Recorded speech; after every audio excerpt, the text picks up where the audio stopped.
Top quality और consistent performance के लिए सिर्फ सिल्वर पंप्स। टॉप क्वालिटी और कंसिस्टेंट परफॉर्मेंस के लिए सिर्फ सिल्वर पंप्स, नाम याद रखना। तर जळगाव जिल्ह्यामध्ये मोठ्या प्रमाणावर कायदा सुव्यवस्था ढासळलेली आहे।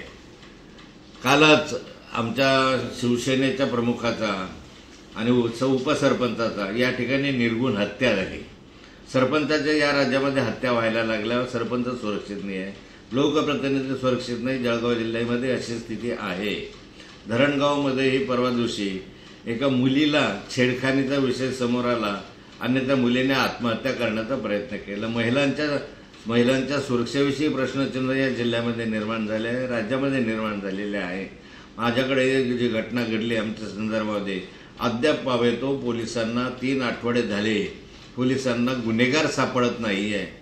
म्हणजे हेतुपुरस्सर पोलीस खातं याच्यामध्ये हे प्रकरणाच्या संदर्भामध्ये हलगर्जी करत आहे। त्यामुळे सर्वसामान्य माणसाला काय न्याय मिळणार आहे?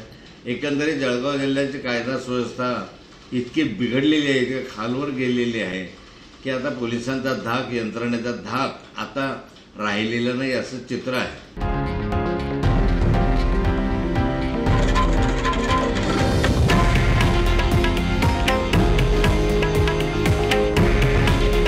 हे आहे देशातील नंबर 1 न्यूज नेटवर्क आणि आपण पाहत आहात TV9 मराठी।